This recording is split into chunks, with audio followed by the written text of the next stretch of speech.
Bismillahirrahmanirrahim. Qala al-musannif rahimahullahu ta'ala wa jamanna bihi wa bi'ulumihi fid darain amin qala wal qunutu ayil ya'su bi rahmatillahi ta'ala walau irtakabal kaba'ira.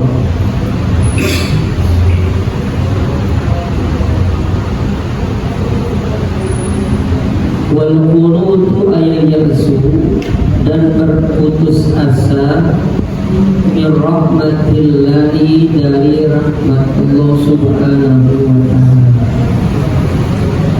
walau irtakabal kaba'ira, sekalipun ia melakukan dosa-dosa besar.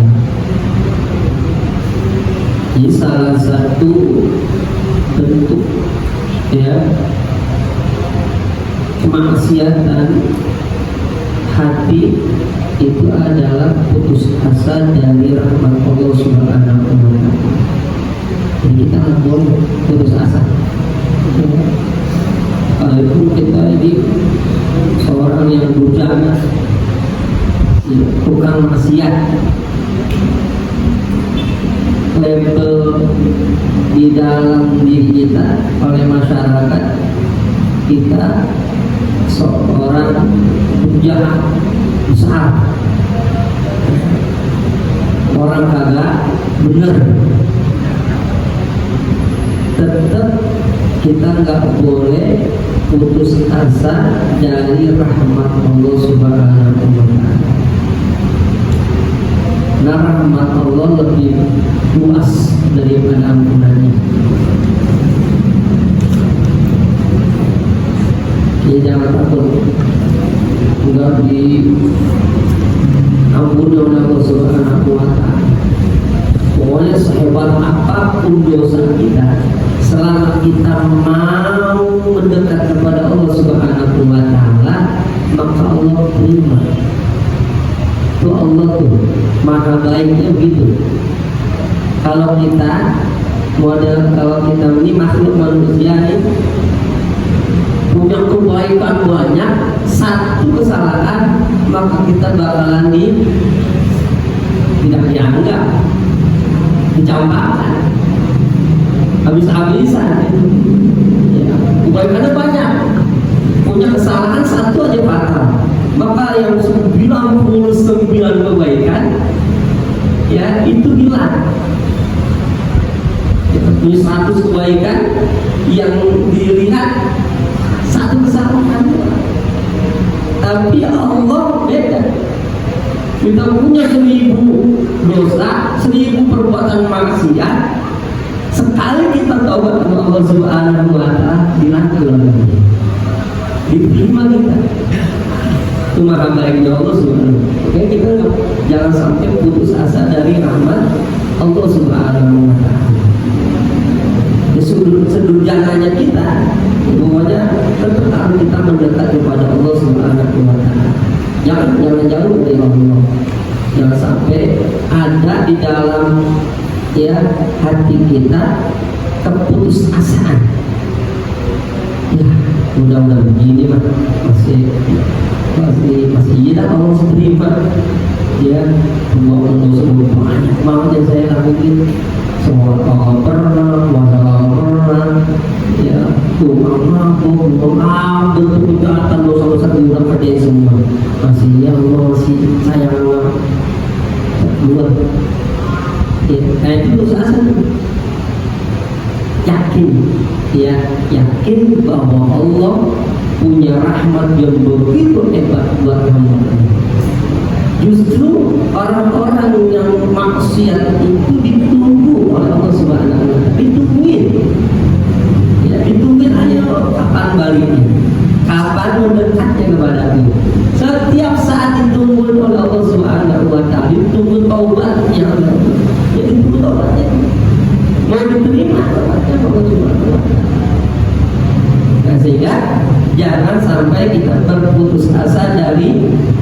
rahmatnya Allah Subhanahu wa Ta'ala. Karena putus asa itu merupakan satu bentuk kemaksiatan, bentuk dosa. Qala ta'ala qul ya ibadiyalladzina asrafu ala anfusihim la taqnatu min rahmatillah. Qul, katakan ay Muhammad, ya ibadiyalladzina asrafu, ay hamba-hambaku yang melampaui batas ala anfusin, atas diri mereka. Mak dipanggil udah melampaui batas, ya kan? Udah berbuat zalim, berbuat maksiat, durhaka sama Allah, tapi masih dipanggil bentuknya wahai hamba-hambaku. Sayang banget berarti. Ya, wahai hamba-hambaku yang durjana, bahasa kita itu dah. Ya, wahai hamba-hambaku yang durjana, yang sudah melampaui batas atas diri mereka, la taqnatu min rahmatillah, janganlah kalian berputus asa dari rahmat Allah Subhanahu wa Ta'ala.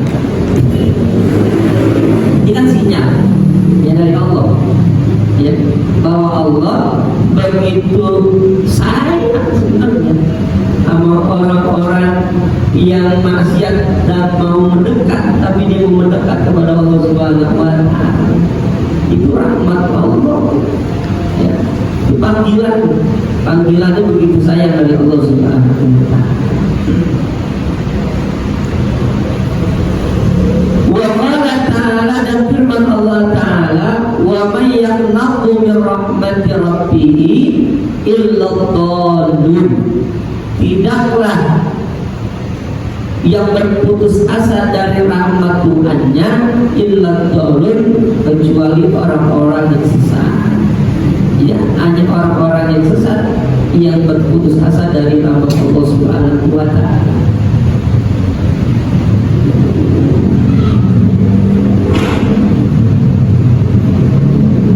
Wattakabburu ala ibadillahi ta'ala, dan takabur terhadap hamba Allah Subhanahu wa Ta'ala, termasuk maksiat hati. Di antara kemaksiatan hati yang lainnya adalah takabur, sombong di hadapan makhluknya Allah Subhanahu wa Ta'ala. Ya, sombong di hadapan manusia.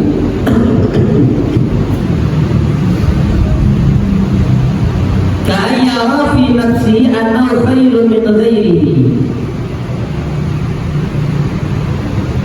seperti seakan-akan ia melihat dirinya bahwa ia lebih baik daripada yang lain. Itu sombong. Dia melihat dirinya itu lebih baik, lebih hebat, ya. Sombong. Wa yatakiran nasa, dan menghina manusia, ya, merendahkan orang lain. Itu sombong tuh. Sombong. Maka faktor yang membuat timbulnya kesombongan itu ada 3. Faktor yang membuat timbulnya kesombongan itu ya di antara faktor-faktor yang paling utama 3. Yang pertama, ulul yadi. Ya. Tingginya tangan itu maksudnya dia orang kaya, dia punya kekayaan.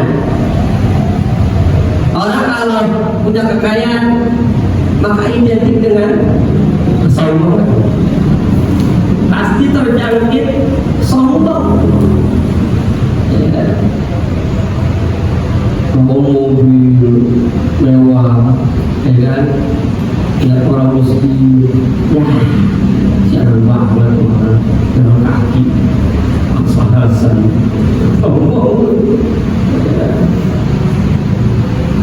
Di faktor yang membuat orang sombong itu adanya kekayaan, banyak harta, itu bisa terjangkit sombong.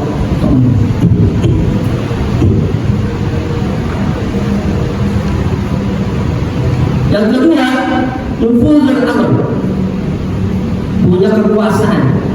Orang kalau punya jabatan, punya kekuasaan semua.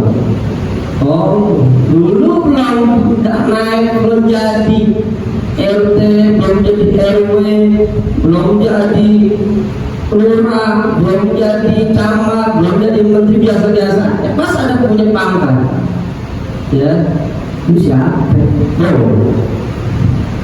Itu siapa? Mulai ada kata-kata, ya, lu baru kemarin. Ya, kamu dulu baru kemarin, gue udah makan banyak garam, sembarang boleh, udah kayak ikan di goreng, makan sembarang nasi nanti, sombong, karena punya kekuasaan. Saat mau jadi pejabat mah omongannya biasa-biasa aja. Pas udah dapat ya jabatan, tenang benteng, udah benteng. Jalannya juga rada lain, ya, iya rada lain ke jalannya kalau udah dapat jabatan. Undang-undangnya gini. Kalau udah jabatan begini aja, dulu aja. Pas udah dapat jabatan, lain jalannya, nunjukin jabatan. Jadi punya kekuasaan maka bisa terjangkit kesombongan. Yang ketiga, kurang bergaul sama orang-orang yang membutuhkan, nggak dekat sama orang-orang duafa, miskin, ya, jaga jarak. Oh, gua mau orang berada nggak pantas sama gaul sama dia, ya, kalau punya kawan, ada timbulan dan semua. Jangan, ya, orang sombong bakal hancur. Dia suksesnya hanya sementara. Suatu saat pasti bakal dia hancur. Sejarah sudah membuktikan dari dulu orang-orang yang sombong itu pasti bakalan hancur. Nggak ada yang bertahan hebat, yang dikenal dengan kemuliaan yang semua, nggak ada. Pasti dihinakan oleh Allah Subhanahu wa Ta'ala. Yang punya harta, ya, sombongnya 7 turunan. Siapa? Korun.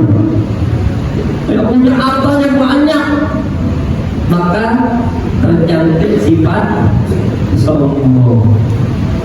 Ya, kalau berjalan, kudu pakai sesuatu yang mudah, ampun.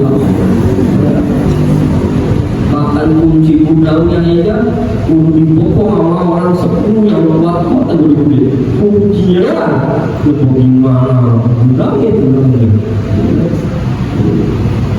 Yang punya jabatan kekuasaan sombong juga. Firaun punya kekuasaan, punya kekuatan, punya jabatan tinggi, menjadi raja. Dengan kesombongannya sampai dia ngaku sebagai dunia. Orang kalau udah punya kekuasaan sombong lalu ya kurang ajarnya luar biasa sampai ngaku jadi Tuhan. Ya. Habis dalam Allah, habis dihinakan oleh Allah Subhanahu wa Ta'ala. Ya, Firaun mati dengan kehinaan. Korun mati dengan kehinaan. Tidak ada sejarahnya orang sombong itu mulia, pasti dihina. Maka bapaknya pemilik kesombongan yaitu iblis. Dia pelopor utama. Ya. Lihat bagaimana Allah memperlakukan iblis. Padahal iblis dulunya, ya, itu adalah makhluk yang paling ibadah, kalah malaikat, kalah saling yang sujud kepada Allah Subhanahu wa taala. Jadi iblis itu bukan enggak sujud sama Allah, tetap ibadah Allah Subhanahu wa taala. Iblis adalah makhluk yang paling pintar, ilmunya banyak. Malaikat belajar sama iblis, belajar. Iblis mau dan nikmatin berbagai macam kenikmatan. Ibadahnya ribuan tahun, 40.000 tahun dalam satu riwayat. Itu ibadahnya luar biasa. Sampai malaikat yang sampai dia menjadi malaikat iblis. Ya. Dulunya Azazil mengakadin ya kagak mau tunduk perintah Allah karena kesombongannya. Nah, disebut iblis, dicampakkan oleh Allah Subhanahu wa taala. Iblis itu ada dalam surga. Kamu malaikat, kalangan malaikat, sujudnya hebat, ilmunya hebat, tinggi, cuma gara-garanya sombong. Sombong terhadap Adam alaihissalam. Allah perintahkan iblis seluruh malaikat untuk bersujud illa iblis, kecuali iblis wastakbar, dia kagak mau sujud dan berasa sombong. Dia ngaku dirinya itu lebih mulia. Kenapa? Saya kan diciptakan dari api. Api itu lebih mulia daripada tanah. Ngapain saya sujud sama tanah? Tuh, Allah nggak mau. Ya, yang pantas sombong itu hanya Allah. Ya, selendangnya Allah dipakai sama Allah. Sehingga iblis dicampakkan oleh Allah Subhanahu wa taala. Diusir oleh Allah Subhanahu wa taala. Jadi kalau ada orang kagak mau sujud, kagak mau sujud, udah ilmu kagak ada, ibadah kan lebih daripada iblis. Iblis aja masih mau sujud sebenarnya, dia lagi ibadah, sujud Allah. Kalau ada manusia kagak mau sujud sama Allah Subhanahu wa taala, kan udah melewati iblis sebenarnya. Ya udah terlalu berani. Iblis saya dulu kagak berani, masih mau sujud sama Allah, cuma gara-garanya satu kesalahannya sombong. Itu udah kagak mau sujud, ilmu kagak ada, sombong lagi. Terus semua orang dibawa sama dia. Ya, udah miskin, ya kan? Kagak punya pamer, sengsara di dunia, kemudian kagak mau sujud sama Allah Subhanahu wa taala, sombong. Ya lalu apa yang mau didapat dari akhirat? Kalau iblis pantas, udah nikmatin dulu kan? Iya, udah nikmatin, dia udah ada di sorga lah. Sepertinya iblis maksudnya udah nikmatin, sama malaikat, sebayangan, kemudian diusir, udah pernah nikmatin. Lah ini manusia udah pernah nikmatin alam surga, tapi sombong kagak mau sujud. Ya kan akhirnya ruginya luar biasa itu, sengsaranya luar biasa. Jangan jauhi sifat sombong, karena Allah sangat benci kesombongan. Maka diceritakan pernah ada satu kisah, ada satu kaum pernah berjalan di belakangnya Sayyidina Ali karramallahu wajhahu. Ini kaum yang inilah pelente, berjalan di belakangnya Sayyidina Ali karramallahu wajhahu. Apa kata Sayyidina Ali? Kaum yang orang-orang kaya, kata Sayyidina Ali, atau itu ani khafqa Ali, jauhi, ya, jauhi dentuman sendal-sendal kalian dan saya. Itu kalau orang-orang kaya kan kalau jalan rokok aja nggak nunjukin banget itu, ya, itu ada di dalam itu. Udah, selalu jauhi bunyi-bunyi dentuman sendal kalian dari saya. Kenapa? Fa inna mafsadatul qulub binawar. Kata Sayyidina Ali, karena bunyi dentuman sendal ente itu merusak hati. Tuh, ya, itu bahkan bunyi sendalnya kan bisa merusak hati orang-orang yang sombong. Apalagi ngomongnya, ya, apalagi omongannya benar-benar merusak. Oke, kita jangan sampai terjangkit penyakit ini nih, penyakit sombong, takabur. Dalam hal apa saja, pokoknya takabur, jangan, ya, takabur dalam hal ibadah, takabur dalam hal amalia, ilmu, pangkat, jabatan, ya, nggak ada apa-apanya. Itu semua milik Allah Subhanahu Wa Taala. Kalau kita kagak punya apa-apa, apa yang bersombongin? Harta punya Allah, ngapain itu dititipin sama orang? Terus jadi gaya-gayaan gitu, lah. Kata yang punya, oh punya gue itu, apa yang pada begini-begini?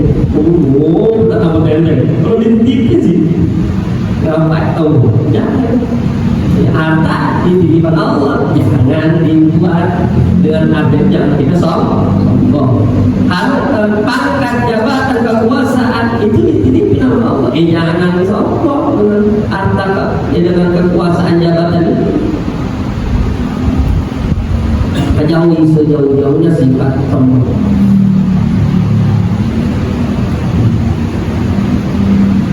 Nah, katakan buruk ala adaillah wal fasaqati wal zulmati wa ahli tajabburi fid dunya wa adabil manasibi min aitu tilkal zalimah qulubun syarah. Tetapi takabur kepada musuh-musuh Allah, sombong di hadapan para musuhnya Allah, kemudian wal fasaqati, sombong di hadapan orang-orang fasik, sombong di hadapan orang-orang zalim, sombong di hadapan para orang, kepada hadapan orang-orang yang angkuh, yang komah di dunia, dan orang-orang yang punya pangkat min ajudil kalkisari dari sisi yang dilihat dari perkara tersebut matlubun syar'ah, itu dituntut, ya, pada syarat. Boleh, ya, sombong sama orang-orang, ya, sama musuh-musuh Allah, ya, musuh-musuh Allah yang bangun harta, ya, sombongin tadi, ya.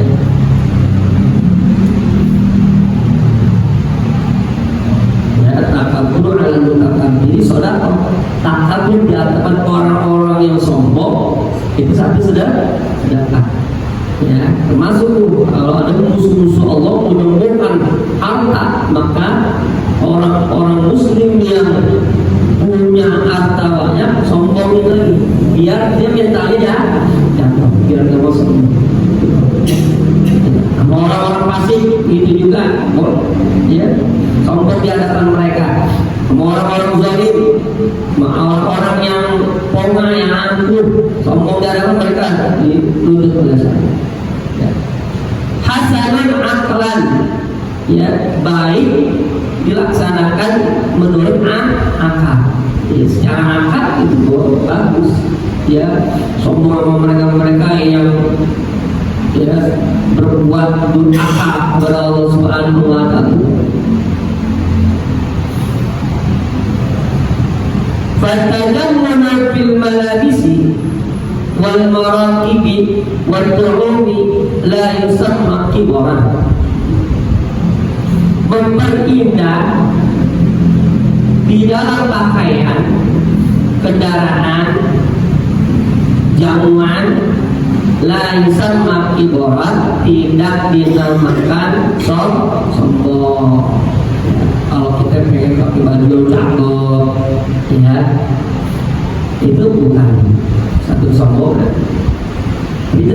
ada juga. Ya, oh ini ada yang pengen beli dua nih mahal apa jadi baju nggak ada di Indonesia. Mulai dah. Kalau cuma pakai buat yang indah-indah, ya karena menjalankan perintah Allah syariat kita disuruh ya berpakaian yang bagus karena Allah mencintai yang bagus. Itu kan namanya sombong. Ya. Kendaraan begitu juga ya. Kendaraan kita yang cakep-cakep nggak apa-apa ya, cuma yang butuh lebih ya, tapi niatnya buat ya ada kalau ini motor kayaknya udah ya betul nih, kalau mau berjalan bahaya, jadi kita dijaga ya, tapi niatnya buat kita ada buat ngaji ya, buat dari orang bantu orang, nah itu boleh, bukan sombong. Kemudian jamuan makanan kita ya mengundang orang, kemudian jamuannya begitu mewah, itu bukan bentuk sombong, bentuk menghormati Allah. Apa? Kalau ini datang, mau jamu dengan sebegitu hebatnya, ya itu bukan bentuk sombong. Bukan dia menampakkan orang kaya itu mesti membawa sendiri. Apa hal-hal tapi memang tergantung semuanya pada hati, balik lagi pada hati, tergantung hati orang.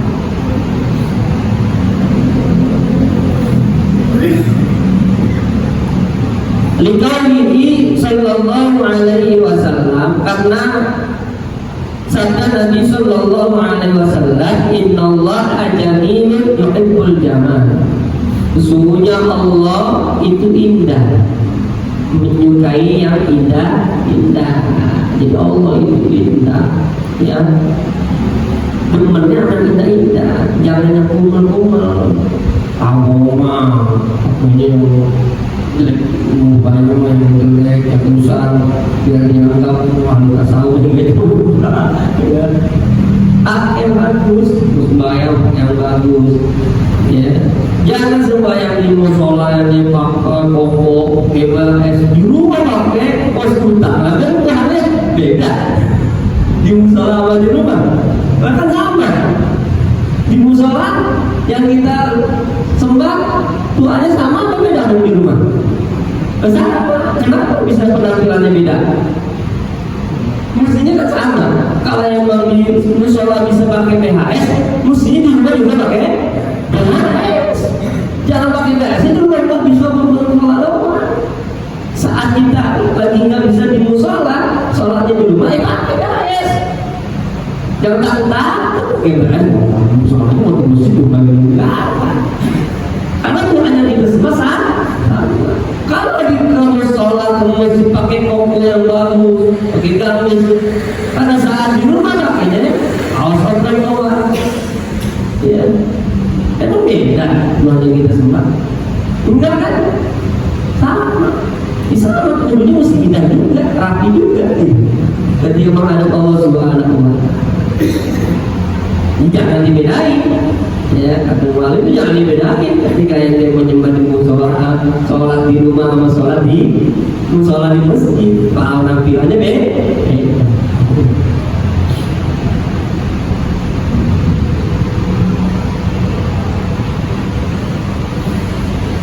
Nakalahu Abdus Salam Fitti'abil Murid, disebutkan oleh Syekh Abdus Salam di dalam kitab Fitti'abil Murid. Kalau Nabi sallallahu alaihi wasallam, Nabi sallallahu alaihi wasallam bersabda, la yadkhulul jannata man fi qalbihi mithqala dzarratin min kibrin. Tidak akan masuk ke dalam surga orang yang di dalam hatinya ada seberat biji sawi dari kibir, kesombongan. Tinggi banget. Yang ibadah umur 80 tahun ya, ibadah 80 tahun ada setitik sifat sombongnya yang diterima 80 tahun ya. Ya, baru 80 tahun, iblis aja 40.000 tahun. Ya, dianggap ngomong kosong, hilang, ya, hilang. Ini dalam hadis yang lain, ya, ia akan bilang iblis, hati-hati dengan iblis, ya, karena dia memakan kebaikan, ya, takul hasanah, dia itu memakan kebaikan, kama takul nar hatobah, laksana api memakan kayu bakar. Cepat apa? Bau besar, ya, kayu bakar mah sekejap langsung habis. Ya, makanya jangan sampai itu setitik aja. Ya, seberat biji zarah, ya, seberat biji sawi, ya, sekecil biji biji, ya, biji sawi, biji biji, ya, pokoknya sekecil itu, ya, ada dalam hati, maka tidak akan masuk surga, dicampakkan oleh Allah Subhanahu wa Ta'ala. Aina yadraku minal kibru ma'a sahibil jannata. Artinya tidak masuk surga kesombongan bersama pemiliknya. Kesombongan dan pemiliknya tidak akan masuk ke dalam surga. Bal yakhruju minhu fi 'arasatil qiyamati bima yahsulu lil 'abdi min al-awwal wa tawbiq fi dzalikal yawm. Bahkan ia akan keluar dari surga fi 'arasatil qiyamati, di tanah lapang di hari kiamat. Penamaan bima yahsul sesuatu yang peroleh bagi seorang hamba, bagi sesuatu yang diperoleh seorang hamba minal ahwal wa tawbihi, daripada ketakutan, ya, wa tawbihi, dan kejelekan bidzalikal yaum, pada hari tersebut.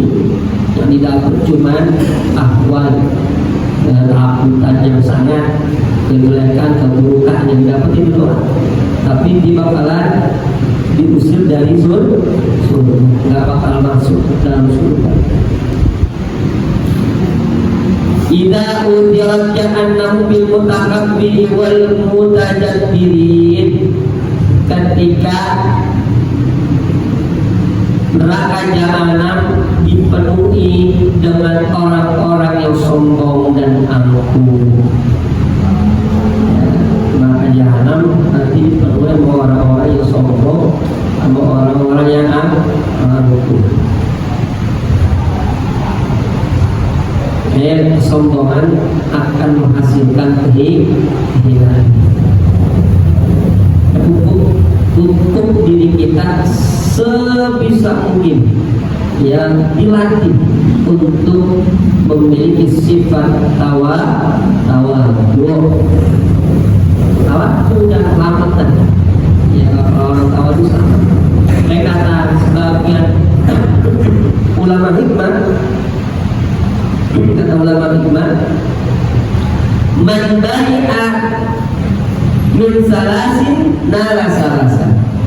Siapa yang terbebas dari 3 hal, maka dia akan mendapati 3.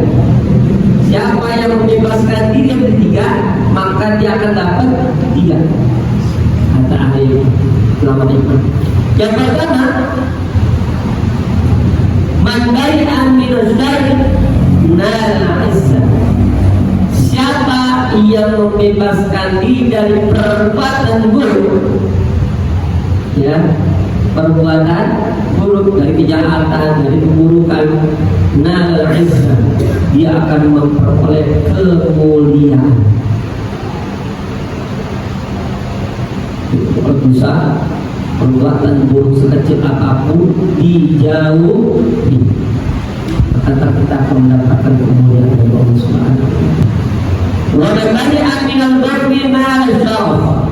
Siapa yang membebaskan diri dari pukul, pelit, mendik, udah kasiran, batas punya ngepel, lagi tuh, ya. Gue juga ada orang apa? Ya, pelit. Maka kalau orang yang telah membebaskan diri pelit, buang jangan sifat pelit, nah syarafah, dia akan mendapatkan kemuliaan. Ya. Jangan pelit. Wa man bari'a minal kibri nalal karamah. Siapa yang terbebas dari takabur, dari sombong, ya, nalal karamah, dia akan mendapatkan karamah. Dia akan mendapatkan kemuliaan dari Allah Subhanahu wa taala. Jadi kalau kita ya jauh dari sifat sombong, maka kita akan diangkat derajat kita oleh Allah Subhanahu wa taala. Ya, kibir, takabur, lawannya tawadhu. Dan rendah diri aja, orang mau apa itu rendah diri aja. Jadi kita mah dikata-katain sama apa? Nanti Allah jangan katain kita. Ya. Jangan ya biarlah mau kita mau dikata orang ya buruk, ya orang jahat, ya apa-apa. Yang penting di pandangan Allah kita enggak jatuh. Ya, jangan kita berkata benar, biarin aja. Udah kita dianggap hina, bukan kita orang hina sih, mau kita orang mulia, emang awalnya kita hina, ngapain kita mesti marah? Ya, kita dihina-hina, emang kita hina, ya, enggak, kita nggak mulia. Asalnya kita adalah hina, kita diciptakan dari sesuatu yang hina, dari air mani, enggak mulia. Dari yang hina tapi bisa jadi mulia, ya. Dari yang hina tapi bisa mulia, bahkan bisa mengalahkan pangkatnya malah malaikat tuh. Asalkan kagak ada sifat sombong.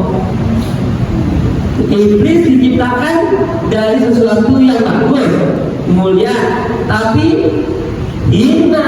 Kenapa? Karena ada sombong. Gitu.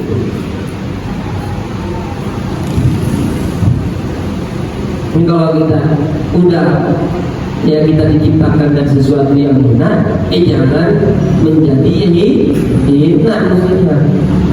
Ini udah diciptakan yang hina, ada sifat sombong, kalau hina double hina kan ya. Rendah.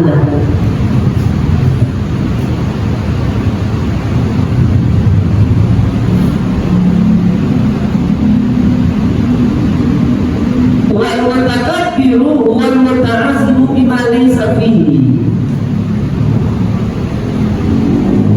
Orang yang sombong adalah orang yang mengagungkan, ya, merasa dirinya agung dengan sesuatu yang bukan pada tempatnya. Itu namanya orang sombong, ya. Bukan dia kapasitasnya di situ. Tuh, orang yang mengaku dirinya agung. Walladzi la yatawassalu ilaihi bi an yata'adda qadrahu wa tawrahu alladzi yaliqu bihi.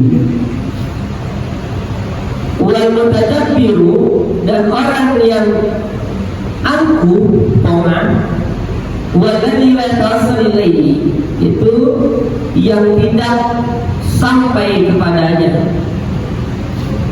di ayat ta'adda qadrahu, dengan melampaui batas kemampuannya, wa ta'awuhu, dan derajatnya, alladzi yaliqu bihi, yang pantas, ya, layak. Jadi nggak sampai itu namanya koma ampuh ya, nggak sampai pada tingkat kemampuan ya, batas kemampuan derajatnya kagak tinggi amat ya, nggak sampai pada tingkat yang tinggi yang pantas buat dia, itu namanya koma ampuh. Wa utilat jannatu bil du'afa, dan surga itu dipenuhi dengan kaum du'afa, orang-orang yang lemah.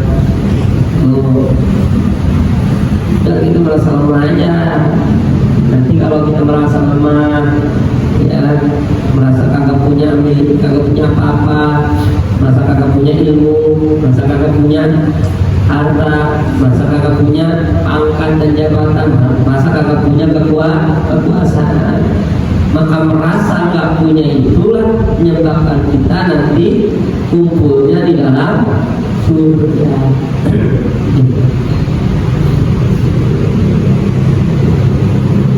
Wallana yatadarra'u min auli wa quwwatihi, itu orang yang berlepas diri min auli dari daya wa quwwati dan kekuatannya, wa yatanassabu bi aulillahi wa quwwatihi, lalu dia berpegang teguh kepada daya dan kekuatan Allah Subhanahu wa ta'ala.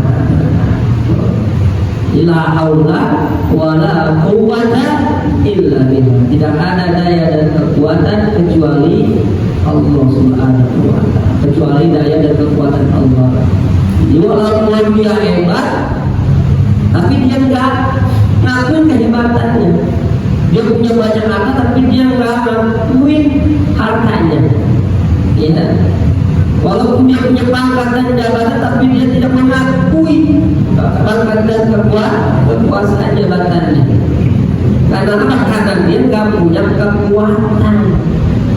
Kalau enggak ditopang dengan kekuatan Allah Subhanahu wa ta'ala.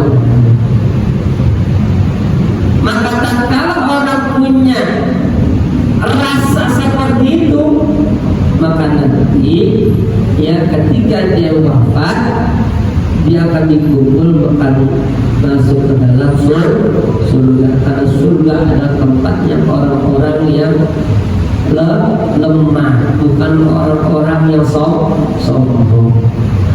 Ya, surga bukan tempat orang yang sombong. Kalau neraka, ya itu tempatnya orang-orang yang sombong dan angkuh.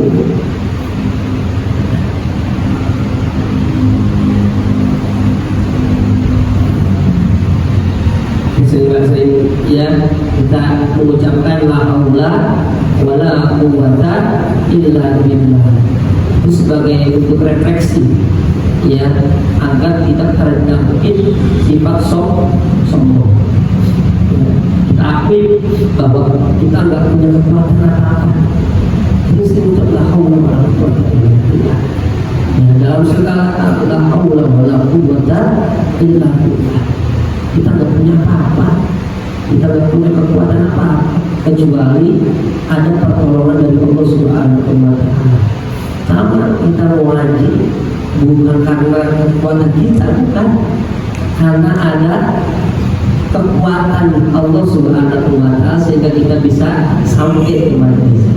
Kita bisa sholat bukan karena kita hebat, ya kesehatan kita bukan, karena ada kekuatan Allah dititipkan di dalam tubuh kita sehingga kita bisa sholat sujud kepada Allah Subhanahu wa ta'ala. Kalau sudah begitu, maka insya Allah sifat sombong itu tidak masuk ke dalam hati kita. Ya, ilmu yang dititipkan oleh Allah Subhanahu wa ta'ala sama, bahwa ilmu bukan punya kita, itu punya Allah. Suatu saat kalau Allah berkehendak ambil itu ilmu, ya selesai, nggak punya apa-apa. Ya namanya titipan. Ya.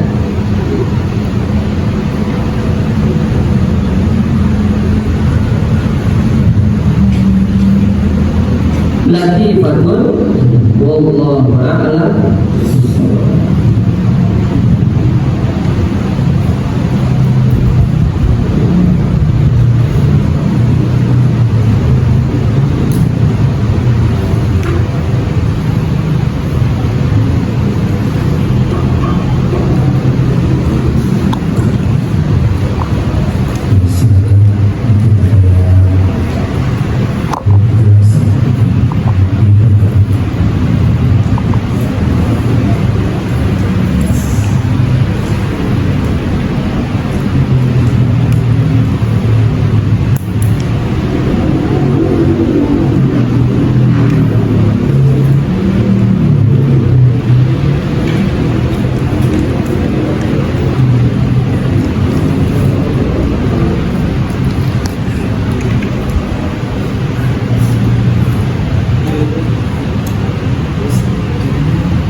Subhanallah wa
bihamdika